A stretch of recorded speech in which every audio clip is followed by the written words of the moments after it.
Tuesday morning, everybody. Welcome to my NFL 10 NFL Week 10 recap. So, I'm Mason Speski, your host here with you. So, let's get right into it. This was definitely an interesting week of football, that is for sure. Got a lot of close games, got a big standings update, and now as we begin the second half of the year, one more week to go before Thanksgiving. Things are getting interesting here, and we're kind of seeing who's in it and who's out of it. Although we don't really know who is truly the teams to beat yet or what's going on officially yet for real, we kind of have an idea. And boy, the AFC looks fun for the rest of this year and fun for the long term. There's going to be a lot of interesting parity coming in the AFC. I mean, it'll get interesting. And I'll talk about that more at the end of this video if I remember. Hopefully I remember, but if I don't, I'm sorry. But anyway, let's get right into it here, shall we? Let's start with Thursday Night Football on Thursday night. The Bears defeated the Panthers 16-13. I didn't really watch this game at all. There's not much to say about this game. I'm not going to comment much. You know, these teams are both pretty bad. I mean, Chicago 3-7. It's not terrible, but definitely not where the Bears envision themselves being. If they could get 2 or 3 more wins out of this season, they could probably consider this a successful season, that's for sure. Matt Eberflus last year won 3-14, worst record in the league. He only needs one more win to get over that hump. And the Cardinals, they play the Cardinals at home on Christmas Eve, and they also play the Falcons at home on New Year's Eve. Definitely will be good games for sure. I think the Bears can easily get 6 wins. Hey, if they can even get 7 wins, things are trending in the right direction for sure. If Carolina continues to lose and Chicago gets 7 wins, that would be an amazing year for the Bears, consider how it started. However, though, there are consequences to that. So when I was pulling into the driveway here and walking up into into the building, or the house, my house, or our house technically, but anyway, though, I was thinking about the Bears of Justin Fields a little bit. So there's possibility if the Bears get the 1 pick, they move on from Fields in favor of USC's Caleb Williams. Caleb Williams, I don't think, wants to go to Chicago. The best thing I think to happen for the Bears at this point would be, because there's many good quarterbacks in 2024, many good quarterbacks in 2025. Here, let me pull up 2025's list as well. I know 2024. Sorry, I'm just trying to pull this list up so we have it. But anyway, we have several good quarterbacks in 2024. Williams, May, Nix, Penix, Travis. I don't think Travis is very good, to be honest with you. I think he's overrated. But point being is there are several good quarterbacks this year's class. It's not a big deal if they don't get one this year. So what I would do if I had 2 top 5 picks and I was Chicago, I would go out and pick Marvin Harrison Jr., 1-1 overall. And with your 4th or your 5th pick or whatever, I would pick Brock Bowers, the Georgia tight end. Next year, you're going to have an offense. Luke Getsy will likely be the offensive coordinator. I would keep him around another year for sure. And then 2nd, 3rd round, whenever, draft Will Shipley, the running back out of Clemson. Really like him. He's very talented, and he's poised for a great NFL career. This is what, if you do that, this is what your offense would look like in 2024. Quarterback Justin Fields, running back Will Shipley. You're going to improve the line for free agency and other draft picks. Wide receiver Marvin Harrison, wide receiver DJ Moore, tight end Cole Kmet, wide receiver Darnell Mooney. And then improve the defense again for free agency in the draft. This team has potential now. And if things don't work out this year, maybe it is time to move on from the coaching staff and Justin Fields. But anyway, though, that'll be interesting. Here's our quarterbacks list for 2025. People think the Steelers will pick number 1. All right, here's some names.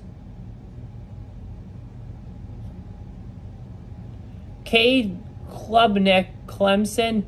Drew Aller, Penn State.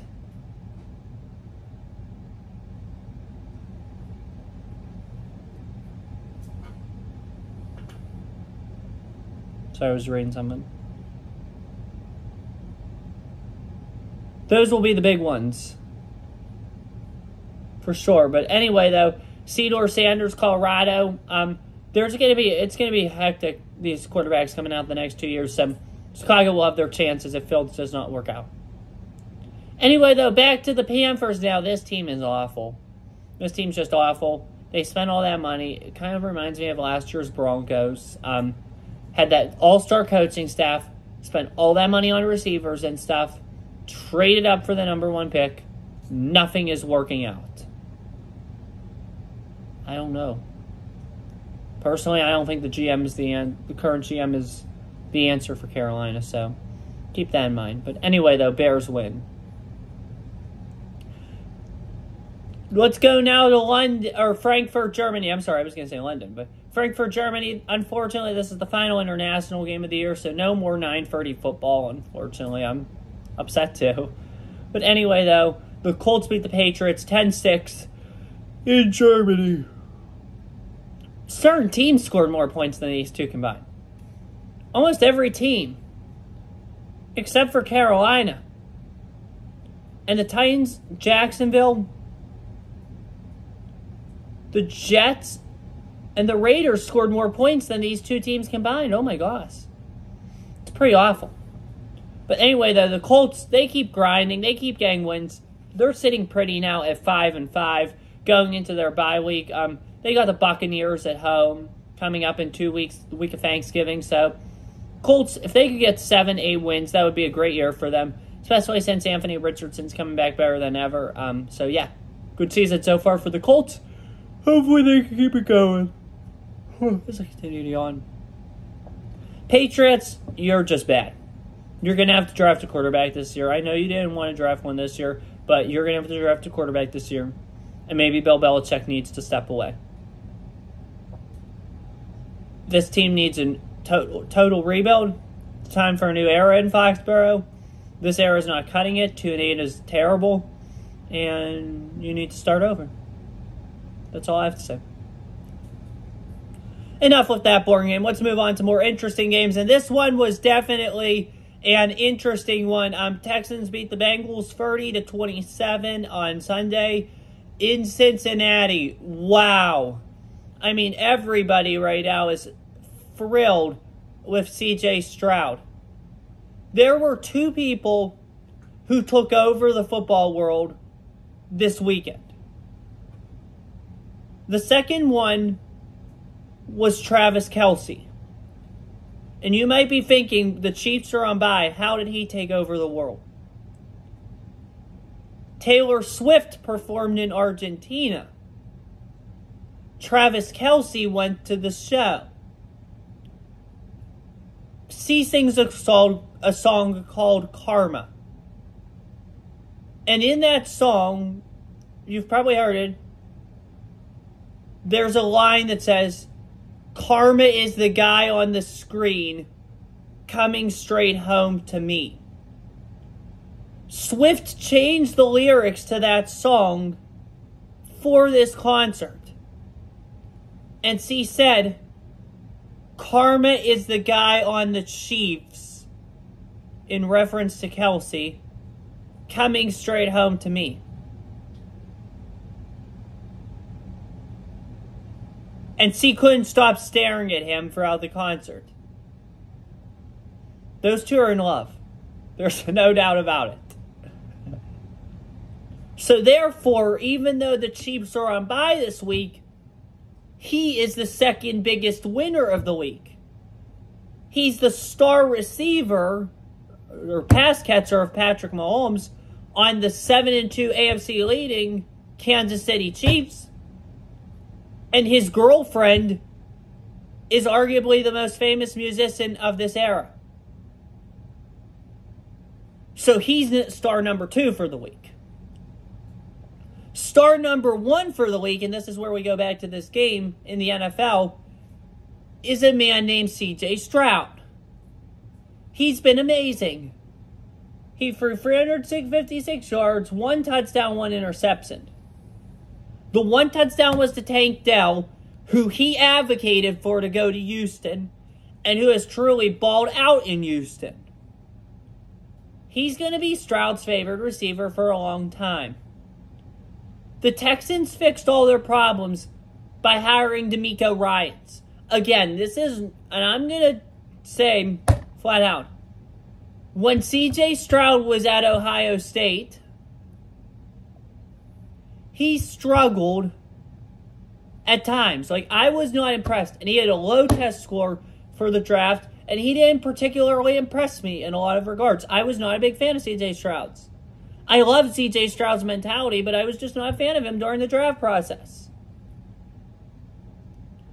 But anyway, C.J. Stroud, he could never beat Michigan. He barely beat Penn State in Happy Valley. He didn't win a playoff game. And look at what he's done now. Credit to the Texans. I knew any team that hired DeMeco Ryans would hit it off. He has changed that program. He has changed that culture. DeMeco Ryans is the reason why the Houston Texans are good. Bobby Slovic, the offensive coordinator there, he's from Shanahan. They're both from Shanahan. No wonder why the Texans are good. I had a feeling this team would be better than most people thought they would be. I didn't pick that way. I caved in, unfortunately, to these goofballs. But I had a feeling the Texans were going to be okay. It's the coaching that made the difference there. Look at Russell Wilson.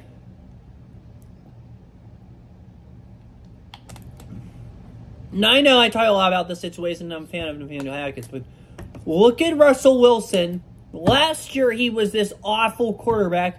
This year, he's actually doing okay. Don't you think coaching had anything to do with that? It had a tremendous aspect to that. The Seahawks fired Schottenheimer after 2020. Russell Wilson declined in 2021. Don't you think Schottenheimer helped him? Don't you think this new OC in Seattle is better catered towards Geno Smith? I do. Coaching is key, and that's why C.J. Stroud's good. Yes, he does have talents, and he has to have some talents, but he's not this, like, extremely talented quarterback by any means. So, nonetheless, it's coaching in Houston, and coaching is why they're 5-4. And the Bengals, they're in trouble. I mean, I expected this team to win the AFC North. I am very disappointed in the Bengals.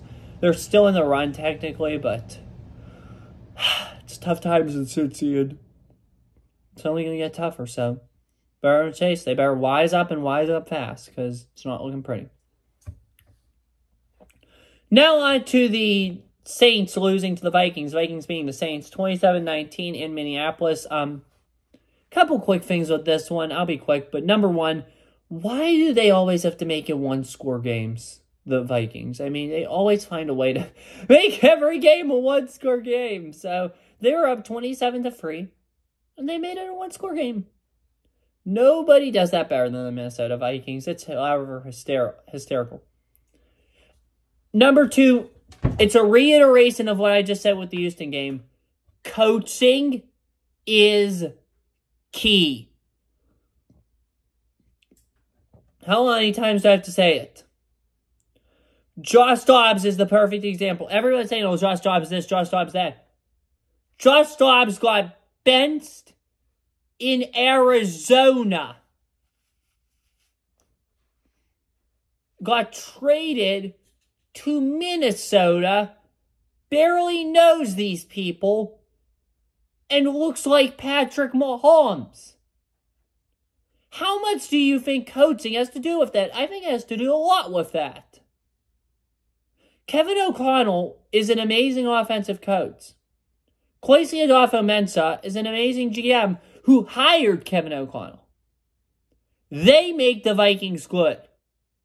They were the ones who were smart this deadline. They know how to manage an offense. And that's why the Vikings are good. And that's why it's so key to have a good offensive coordinator and a good offensive head coach. As for the New Orleans Saints, I don't know. They're probably going to win the South, but who knows? They're mediocre at best, I think. So just keep running Alvin Kamara. Not a whole lot to say about them. So that's it for that game. Titans lost to the Buccaneers. Buccaneers beat the Titans 20-6 at Raymond James Stadium in Tampa, Florida. Couple key things from this one. This was obviously a key win for the Buccaneers for sure.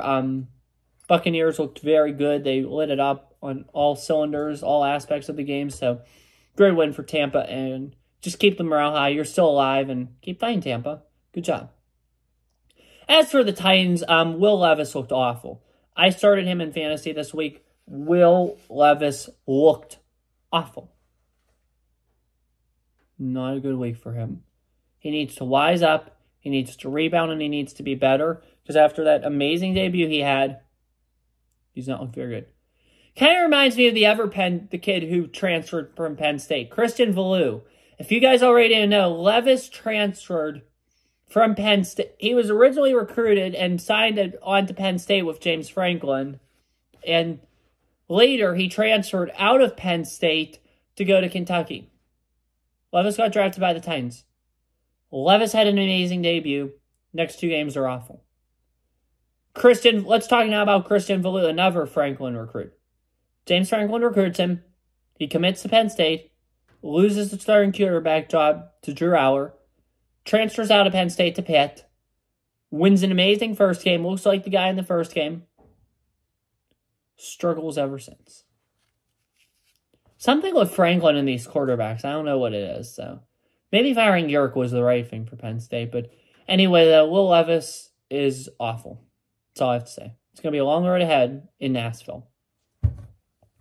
This one was the shocker of the day for me. 49ers destroyed the Jaguars 34-3 in Duval County. Couple takeaways. Number one, the old 49ers are back. The 49ers we knew, the 49ers that demolished every team at the beginning of the year, just didn't make it competitive, are back. That bye week was key. Getting Debo back was key. Getting healthy was key. This team needs everything they got. Steve Wilkes on the sideline is key. This 49ers team is talented. It's just, they went for a rough stretch. That Cleveland game spiraled them. It just spiraled everything, and they needed to correct some things, and that's what they did. So, and I also think the Chase Young addition helped a lot too, so that was good on the 49ers' part to get Chase Young. As for the Jaguars, they got to be better than this. I mean, if you cannot compete with the 49ers, then you're probably not going anywhere. So, Jacksonville, you're good and all, but you still have a ways to go to be competitive, so yeah. The Cleveland Browns defeated the Baltimore Ravens 33-31. This was a shocker of an ending. This was definitely the game of the week, that's for sure. What a game this truly was. Cleveland walks it off on a field goal, proving they are legit. This Cleveland Browns team is legit. They're sitting pretty at 6-3. No, it's not because of Deshaun Watson. No, it's not because of the offense. It's because of the defense. This Cleveland defense is amazing. I have them on my fantasy team, as you probably know, so I'm going to gloat about them a little bit. But this Cleveland defense is amazing. They've done nothing but good things, it seems like. And I'm afraid for Pittsburgh that they're in for a tough game. But this Cleveland defense is phenomenal. And they set the Browns up to win. Greg Newsome, good. Myles Garrett, great. Jim Schwartz, the best. This defense was awful last year. They fired Joe Woods. He went to New Orleans, who's done pretty good there. Brian Jim Schwartz, and he's truly changed this Browns defense for the better. So congratulations to him. Congratulations to the Browns. This one may suck for the Steelers, but still, it's important for the Browns. As for the Ravens, this was just a bad loss, you know. It's disappointing for sure that you couldn't win and get to the top of the AFC, but they're still in it. And if the Super Bowl colors trend holds, it'll be them in San Francisco in the Super Bowl. You've probably seen that already by now, but looking at the past Super Bowl logos, I guess 2021, 2022, it was orange and blue for the Super Bowl in LA. It was Rams-Bengals in it. 2022, 2023, it was red and green. Chiefs and Eagles were in the Super Bowl. This year, it's purple and red, so maybe Ravens and 49ers is the solution. So, yeah.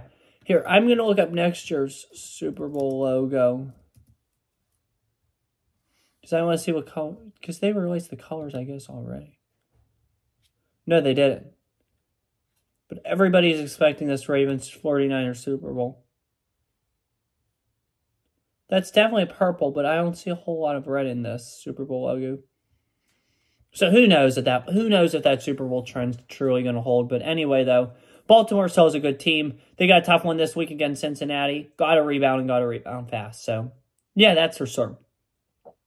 This was another thriller. The Detroit Lions knocking off the LA Chargers 41-38 at SoFi Stadium in Los Angeles. This was definitely interesting for sure. High-flying offensive game.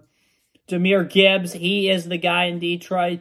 Amon-Ra, Sam Laporta, Jameson Williams. This offense is clicking at the right time.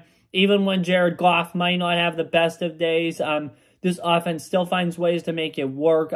That's important to know in the NFL. For sure, this Lions team 7-2. They got a pretty nice schedule coming up. Easily see 9-2 coming. For 12, 13, maybe even 14 wins should be the goal for this Lions team. 14 is going to be tough, but 12 or 13 is definitely doable for this Detroit squad. So keep an eye out on them, that's for sure. They're easily going to the playoffs for sure, but the division, it's theirs to lose right now. So keep an eye on Detroit. As for the Chargers, this loss is pathetic for them. 4-5. It's all hope's not lost yet. They're going to go to Green Bay this week. It'll be interesting to see what happens there. So all hope's not lost yet. Your offense looks still really good, so don't give up yet, Charger fans. You're going to be okay. This one was not a shocker to me. It was a shocker to most, but it was not a shocker to me. Cardinals defeated the Falcons by a final score of 25-23. Got a little bit of a ride scheme going there, but Cardinals beat the Falcons 25-23 in Arizona. This was definitely a crucial win for sure for them. Very beneficial.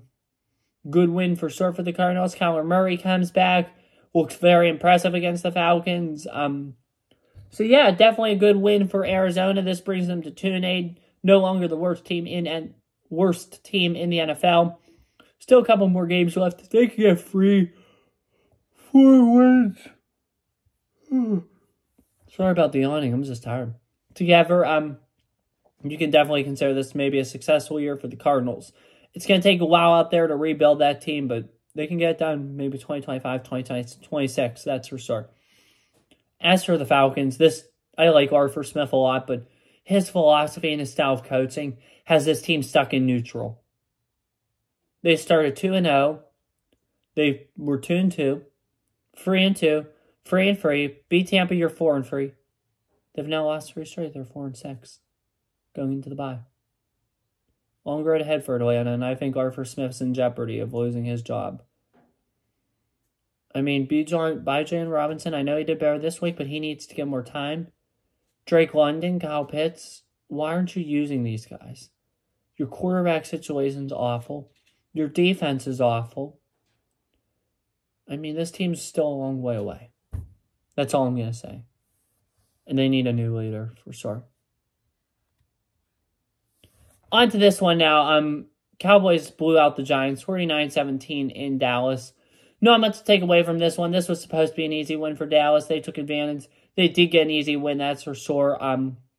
Dak Prescott, I told you he'd be the number 1 QB this week in fantasy. He definitely was the number 1 QB this week in fantasy. He went off. Big day for Dak. CeeDee Lamb had a big week, so yeah, that was good there by me. Definitely good by Dak too as well. This Cowboys team's really good. 6-3 going into Carolina next week. Probably will be 7-3. So yeah, things are trending up for sure in Dallas. That's for sure. So yeah, just keep an eye on them. Definitely competitive. Definitely took that loss out on Philly pretty good. But yeah. As for the Giants, you're not a very good football team. This team looked awful. It even looks more awful with Tommy DeVito now as the starter. I was reading about Joe Schoen, the GM of the Giants, going out and doing some scouting of college football games, top quarterback prospects. This is key for the Giants. They got to get a good QB prospect in here for the next draft, so they look good in the future. So, yeah, keep an eye out on them. That's for sure. So, yeah, crazy times, but Giants aren't looking good this year. The Seahawks defeated the Commanders 29-26 on a walk-off field goal. This was very key for sure. Seahawks defeated the Commanders 29-26. Great win for Seattle. They know how to run the offense. Even though they were down, they've still found a way back. Still found a way to win this game. Big win for sure for Seattle. They're looking good. They're tied right now with San Francisco for the NFC West lead. They're going to look to keep that NFC West lead. So, yeah, or at least the tie or even maybe overtake San Francisco. So that's important to know, figure out as well. So keep an eye out on the Seahawks. That's for sure. As for the Commanders, good job for them fighting in these games. They're just not there yet. They just don't have a good enough team. So it's a work in progress in our nation's capital. That's for sure. So Seattle's looking good. The Raiders defeated the Jets 12-16 on Sunday night in Sin City, Las Vegas, Nevada. Couple key takeaways from this one. I didn't watch much football. I watched the Steelers, or I saw a little bit of the Steelers game. I watched a lot of the Cowboys game. Very boring. So, yeah. And then the Raiders. I didn't watch any of the night games. I didn't watch Broncos-Bills last night. I didn't watch Jets-Raiders. Just better things to do with my time. NFL's horrible with picking these kind of games for prime time. Why are you putting these teams in prime time? I don't know. They did get their money's worth, though. It was two very close, good games. So, yeah. But anyway, the Jets and Raiders, couple freaky things. First with the Raiders, Antonio Pierce is the guy. You could say he's just being two lousy New York teams. No, he's the guy. This culture's revamped here, and things are looking up in Las Vegas, that's for sure. He needs to be a candidate for the full-time job. He is the guy. O'Connell might be the guy as well. Definitely by no means perfect, but he's getting there. He's going to be a really good quarterback for the future of Las Vegas, so keep an eye out on Aiden O'Connell, that's for sure. Things are looking better. The culture's much better. That's why they're winning. They have a better culture, so yeah, that's interesting. As for the Jets, this team is just... I had high hopes for them a couple of weeks ago, but things have spiraled a little bit in New York City. Obviously, we know Zach Wilson's not the guy, and the inept coaching staff, or the ineptness of... I like Robert Saleh and Nathaniel Hackett, but I think they're incompetent in terms of this quarterback situation. They had the chance to get Dobbs, they didn't, and so... Yeah, I mean, it's looking rough. It'll be interesting to see what happens in New York. Obviously, you can't really do much, like fire anybody this year just because of the fact that Rodgers was hurt. So, yeah, at this point, I wouldn't rush Aaron Rodgers back. However, I would tell him, and it's too early to know where this acquisition of Rodgers is going. I imagine everybody in New York keeps their jobs just because of this injury and stuff, but I imagine they keep their jobs. However, Joe Douglas, Robert Saleh, Nathaniel Hackett, they need to all tell Aaron Rodgers, we're going to draft a quarterback this year in like the third or the fourth round, and we expect you to be a resource to him, and we expect you to groom him. So whenever it's your time to step away and head into retirement, we have somebody in the future of this franchise is stable and good. So that's the conversation I think the Jets need to have with Rodgers sooner rather than later. So yeah, that's all I have for that game. Last game, Monday Night Football. Broncos defeating the Bills last night, 24-22 at Orchard Park. Couple quick things from this one. We'll start first with the winning Broncos. Sorry to burp. Sorry, burped again. This team reminds me so much of last year's Jaguars, and here's why. The 2021 Jacksonville Jaguars had an incompetent, terrible head coach in Urban Meyer. Really made the fans mad, really made everybody mad. Got fired around Christmas time or the holiday season in his first year in Jacksonville. 2022 Broncos, brought in Nathaniel Hackett, brought in Russell Wilson, had all the pomp, as Sean Payton would say, the pomp and circumstance surrounding them. A lot of excitement in Denver for sure. Russell Wilson stunk last year. Nathaniel Hackett was fired the day after Christmas. Doesn't this sound similar? It gets even better. 2022, Jaguars in their coaching search take a long time to hire the coach they want, but hire an experienced man in Doug Peterson who won a Super Bowl. For sure. And Peterson starts out 3-7, starts out terrible. Things aren't looking good in Jacksonville. Peterson takes the Jaguars to the playoffs, wins the division, and wins a playoff game. 2023 Denver Broncos hire Sean Payton after a long, hard coaching search with a lot of uncertainty. Starts out bad. We don't know if they're going to the playoffs yet, but this reminds me a lot of the Jaguars. So of 2022. So this Broncos team can make the playoffs and win a playoff game. So don't count them out. This team's going to be a playoff team either this year or next year. They made the right coaching hire. That is for sure. So good job by Denver. I was not a fan originally of Tom Payne's, but now I'm starting to like him a little better. Definitely for sure. Things are headed in the right direction for Denver. They may have the same record as the Jets. The Jets might have the tiebreaker, but things are going to be better in Denver than New York. Trust me. So yeah, congratulations to Sean Payton. I mean, I'll give him credit. So good job to the Broncos. This was a big win for sure. Definitely heading in the right direction. Although this will be a test this week. The Red Hot Vikings, the Red Hot Broncos. Something's got to give. So definitely will be interesting for sure. So it's a Payton way of doing things. I had read a tweet. Last year, the Lions started out terrible. And they ended up like 1-5. They beat the Packers. They went 8-2 the rest of the way, barely missed the playoffs. Broncos started out like the same exact record, beat the Packers week 7, and maybe the Broncos will do the same thing. So keep an eye out for this team in this year, but more importantly in 2024, this team's going to make the playoffs, I think, possibly in 2024. So good job for Denver, headed in the right direction for sure. So credit to them. As for the Bills, this team is headed in the wrong direction. Josh Allen's prime is getting wasted in Buffalo.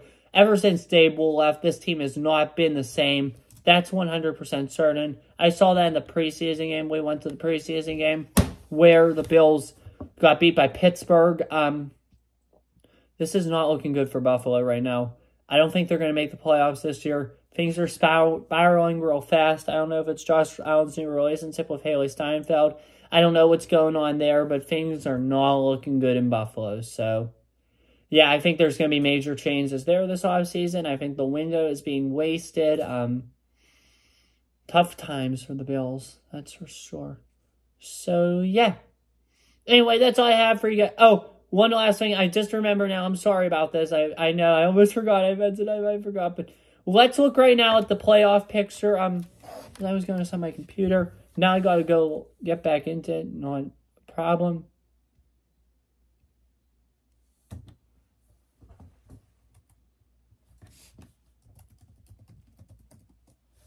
All right, sorry about that. Just did that because I didn't want anybody to see my sign-in stuff. Got to be safe on the web. You got to be safe.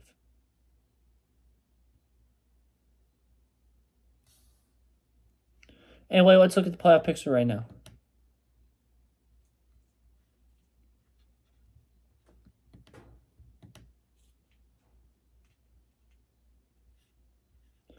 Let's look more first at the AFC first, because this is the big one right now. And I'm going to talk about the next couple years too as well, for sure, where the future of the league is headed now. So that's what I'm going to take this to do. I'll probably do this more too after the season ends, week 18, more in-depth, or especially after the Super Bowl, more in-depth. We'll go into the future of each team and that kind of stuff. But we're approaching that point rapidly, so keep an eye on that, that's for sure. AFC playoff picture right now. Kansas City's the 1 seed. For sure. Baltimore's the 2. Jacksonville's the 3. Miami's the 4. Pittsburgh's the 5. Cleveland 6. Houston 7. Cincy's 8. Colts are 9. Bills are 10. Raiders are 11. Chargers are 12. Jets are 13. Broncos are 14. Titans are 15. And Patriots are 16. Anyway, though, I'm going to take a couple seconds here not just to discuss the future or the rest of the playoff picture for this year. I will talk about that. I'll probably talk about that more Thursday when I do my updated odds and stuff. But I want to take a couple minutes because this AFC is rapidly changing and a lot of teams look good. So I want to discuss what things look like for this year and the next 2 years as well for each of these teams. Kansas City, they're looking good this year. Next 2 years looking good. So, yeah, things are good in Kansas City. We don't need to talk much about them. Baltimore Ravens, things are looking good for this year. 2024, 2025, I can easily see them being mediocre. So, yeah, make the most of it while it lasts. Jacksonville Jaguars, things are looking good this year. things are looking good for the next 2 years for them. However, Houston is creeping up real fast. So, yeah, they better get ready for a tight NFC South or AFC South race. Miami Dolphins, things are looking good right now. They're probably going to win the division. Next couple years, I don't know. Pittsburgh Steelers, things are looking good right now. These next couple years, I just see them being a 9-8, 10-7 squad. They will be above 500 always, but playoffs, maybe, maybe not. Browns, things are looking good this year. The next 2 years, I don't know. Definitely a lot of change will happen in Cleveland. That's for sure with Myles Garrett passing his prime. So keep an eye on them. They're probably not going to be that good this next couple of years after this. Houston Texans, imagine them being good for a while. So they're going to be a big threat to the Jags in the AFC South, that's for sure. Bengals, they're not very good this year. I didn't expect them to be this bad, but they're pretty bad.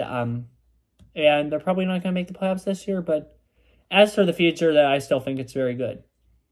Colts, they look good right now. They're third in the South, 5-5. I don't think they're going to make it this year. However, next year I expect drastic and big improvements from them. Possibly a wild card team next year. Bills, I think things are bad in Buffalo right now. I don't think they're going to make it this year, and I think the next 2 years are going to be tough for the Bills. Raiders, they're on the up. I don't think that this is their year, but I think next year and the year after could be good years for them, especially 2025.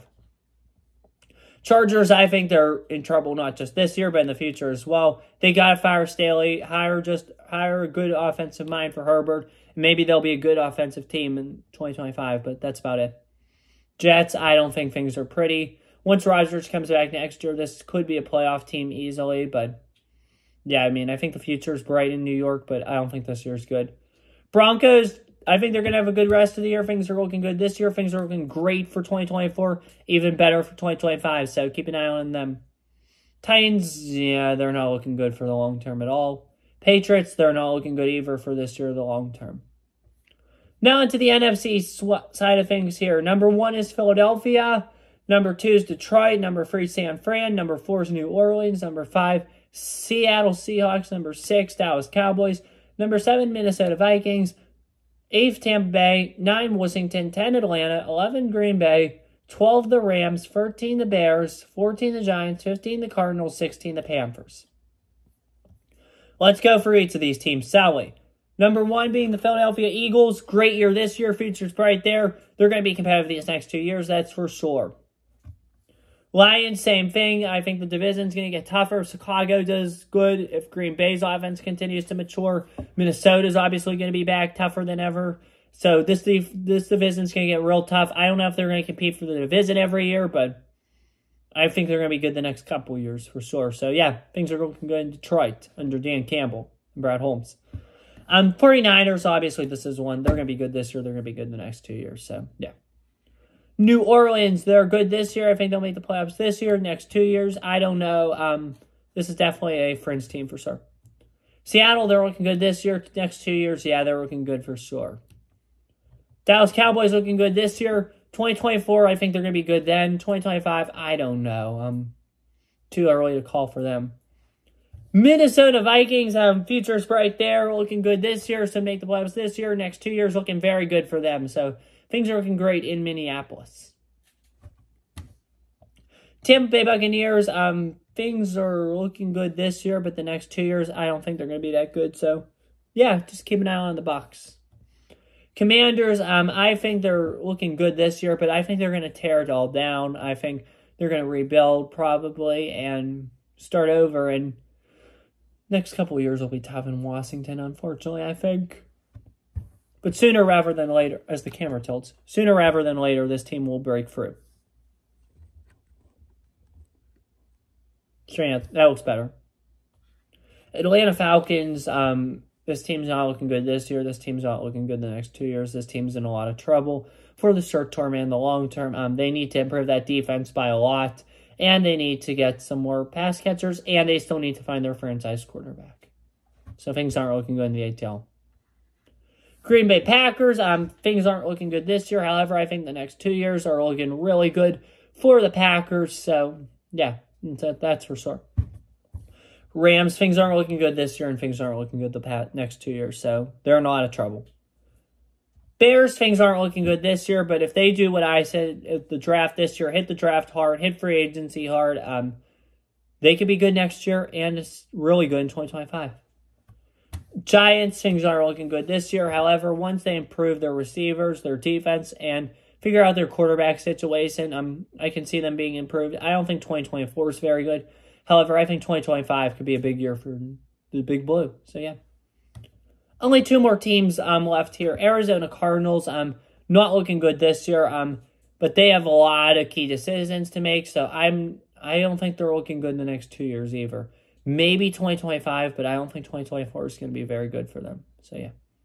Carolina Panthers, this team's a mess. This team needs a rebuild. Nobody's going to admit it, but this team needs a rebuild.